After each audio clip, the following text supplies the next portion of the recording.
सभी साथियों को मेरा नमस्कार, स्वागत है आप सबका। आज 4 दिसंबर के जनसत्ता विश्लेषण में। आइए शुरू करते हैं आज का जनसत्ता विश्लेषण बिना किसी देरी के।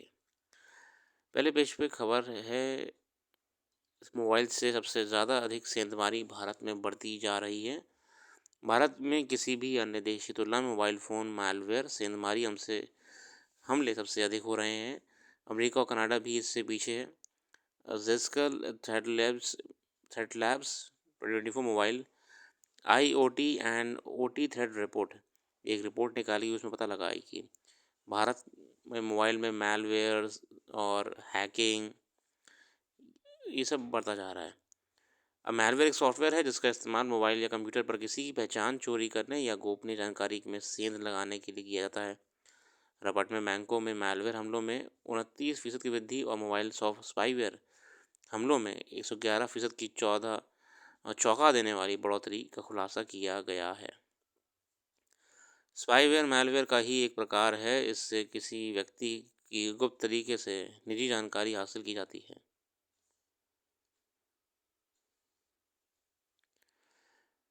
इससे पहले इसी प्रकार की रणनीति का इस्तेमाल फर्जी, देखिए हम जानते हैं कि साइबर हमले और क्लोनिंग, ये सब केसेस लगातार बढ़ते जा रहे हैं और ये चिंता का विषय है साइबर सिक्योरिटी के लिए।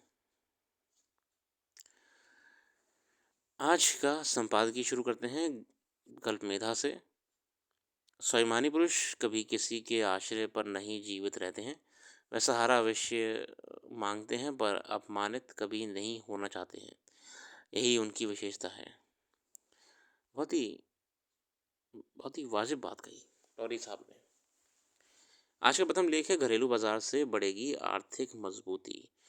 जयंतीलाल भंडारी साहब कहते हैं, इस समय जब रूस यूक्रेन युद्ध सहित विभिन्न भू राजनीतिक कारणों से वैश्विक अर्थव्यवस्था में गिरावट का दौर है, भारत की विकास दर ऊंची बनाए रखने के लिए घरेलू बाजार की मजबूती जरूरी है।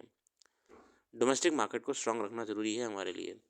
अब हाल ही में राष्ट्रीय सांख्यिकी कार्यालय की ओर से प्रकाशित आंकड़ों के अनुसार वित्त वर्ष 24-25 की दूसरी तिमाही में देश का सकल घरेलू उत्पाद यानी विकास दर अनुमान से कम 5.4% रह जाने का प्रमुख कारण घरेलू बाजार का कमज़ोर होना था।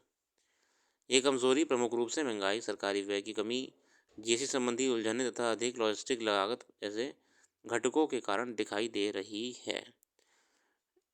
कई कारण है कि डोमेस्टिक मार्केट हमारी ग्रो नहीं कर रही है। डेवलप्ड इंडिया की Indian home and household market report 24 में कहा गया है कि भारत का घरेलू बाजार 10% से अधिक है की चक्रवर्ती वार्षिक वृद्धि दर से बढ़ रहा है। इस तेज गति से वर्ष 30 तक भारत का घरेलू बाजार लगभग 237 अरब डॉलर की ऊंचाई पर पहुंच सकता है। निश्चित रूप से भारत के घरेलू बाजार की मजबूती देश में वस्तुओं, सेवाओं, कृषि उत्पादों की प्रतिभूतियों की बढ़ती हुई मांग और आपूर्ति की महत्वपूर्ण भूमिका है। इसके अलावा डिजिटलीकरण, खाद्यान्न में आत्मनिर्भरता और हम जानते हैं कि फूड ग्रेन में फूड से सिक्योरिटी हमारी कितनी स्ट्रांग है। सप्लाई आज भी मेंटेन चल रही है। मैन्युफैक्चरिंग हब बनने की डगर, युवा उपभोक्ताओं की बढ़ती क्रय शक्ति तथा छलांगे लगाकर बढ़ता सेवा क्षेत्र भी घरेलू बाजार को बढ़ाने में महत्वपूर्ण है। विश्व बैंक के अध्यक्ष अजय बंगा ने कहा है कि इस समय वैश्विक अर्थव्यवस्था चमकते सितारे के रूप में रेखांकित हो रही भारतीय अर्थव्यवस्था के विकास में भारत के घरेलू बाजार की बड़ी भूमिका है। निसंदेह देश में तेजी से आत्मनिर्भरता की नीति और वोकल फॉर लोकल के मंत्र में तेजी से आत्मनिर्भरता की नीति और वोकल फॉर लोकल के मंत्र को आगे बढ़ाने का होगा। इससे हमारे स्थानीय और घरेलू बाजार मजबूत होंगे। वोकल फॉर लोकल तो दूर की बात है, पहले तो भारत सरकार ही चाइना से इंपोर्ट कम कर दे। लगभग $100 बिलियन से ज़्यादा का हम बाजार इस समय इंपोर्ट डिपेंडेंट है चाइना के ऊपर।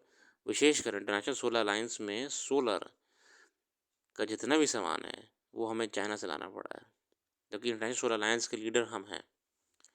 उसके बाद ही वोकल फॉर लोकल पॉसिबल हो पाएगा। मगर हाँ, डोमेस्टिक मार्केट को तभी आप स्ट्रॉन्ग कर सकते हैं जब मैन्युफैक्चरिंग ही आपके लेवल से हो, लोकल लेवल से हो। इन्फोसिस के सह संस्थापक नंदन नीलेकर्णी का कहना है कि जिस पारंपरिक तरीके से काम करते हुए पाने में 5 दशक तक लग जाते हैं, भारत ने अपने अनोखे डिजिटल सार्वजनिक बुनियादी ढांचे, देखिए पब्लिक डिजिटल इंफ्रास्ट्रक्चर को हमने बहुत जल्दी और बहुत ही कम समय में मजबूत कर दिया है। दुनिया में भारत ग्लोबल फिनटेक एडॉप्शन के मामले में पहले क्रम पर है, इंटरनेट उपभोक्ताओं के मामले में दूसरे क्रम पर है और स्टार्टअप के मामले में तीसरे और नवीकरणीय ऊर्जा क्षमता के मामले में चौथे क्रम पर है। दरअसल हमारे पास उभरता हुआ विशाल बाजार, युवाओं में ज़बरदस्त ढंग से आगे बढ़ने की तलक और तकनीक पे काम करने लायक नीतियाँ हैं। अब ऐसे में सरकार को कुछ महत्वपूर्ण उपायों पर ध्यान देकर घरेलू बाजार को मजबूत बनाने की रणनीति पर आगे बढ़ना होगा। लॉजिस्टिक लागत घटाने के लिए national council of applied economic research की उस रिपोर्ट पर ध्यान देना होगा, जिसमें कहा गया है कि 2021-22 में सकल घरेलू उत्पाद में लॉजिस्टिक की लागत 60.8% से 8.9% रही है। वह स्थिति अब भी है। लॉजिस्टिक्स को भी हमें समय रहते और बेहतर करना पड़ेगा। वर्तमान में समस्या जो लॉजिस्टिक्स में आ रही है, लॉजिस्टिक्स का मतलब यहाँ पे हमारा है जो सामान को यहाँ से वहाँ ले जाने का प्रक्रिया होती है, बस, ट्रेन, जहाज़, इन चीज़ों से इसकी लागत जो कॉस्ट है वो इस समय बढ़ी हुई है हमारे भारत में। फ्यूल प्राइसेस की वजह से भी है और कई कारण हैं। बहुत ही बढ़िया आर्टिकल लिखा है जयंतीलाल भंडारी साहब ने। अगला आर्टिकल है गिरावट की मुद्रा, डॉलर के मुकाबले रुपए की कीमत में गिरावट से अर्थव्यवस्था को एक और झटका लगा है। चालू वित्त वर्ष की दूसरी तिमाही में सकल घरेलू उत्पाद घटकर 5.4% पर आ गया है, 5.4% पे आ गया है। उसमें सबसे बुरी गत विनिर्माण और 8 प्रमुख औद्योगिक क्षेत्रों की रही है। थोक और खुदरा महंगाई अपने उस स्तर पर बनी हुई है। विदेशी मुद्रा भंडार लगातार कम हो रहा है। ऐसे में डॉलर के मुकाबले रुपए की कीमत अब तक की सर्वाधिक निचले स्तर पर पहुंच गई। 84.76 कन्वर्जन वैल्यू इस समय रुपये की।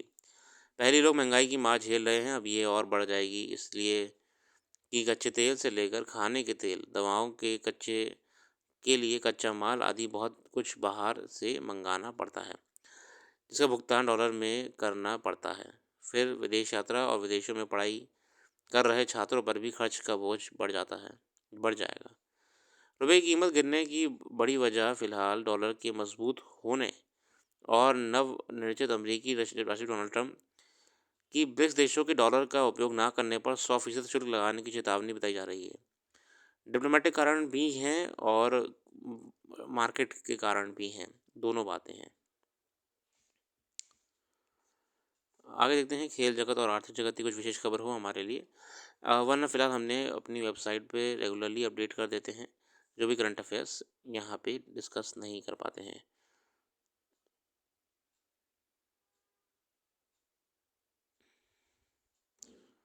फ़िलहाल ऐसी कोई विशेष खबर नहीं है। साउथ कोरिया में मार्शियल लॉ लगाया गया था जल्दबाजी में राष्ट्रपति के द्वारा, मगर अब वापस ले लिया गया है। काश पटेल साहब FBI और वहाँ की एजेंसियों को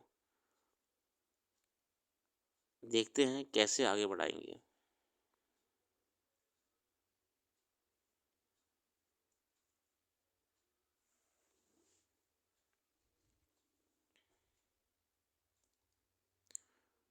इसी के साथ आज के लिए इतने रखते हैं। अपना कीमती समय देने के लिए बहुत बहुत धन्यवाद। कल फिर आएंगे नई वीडियो के साथ।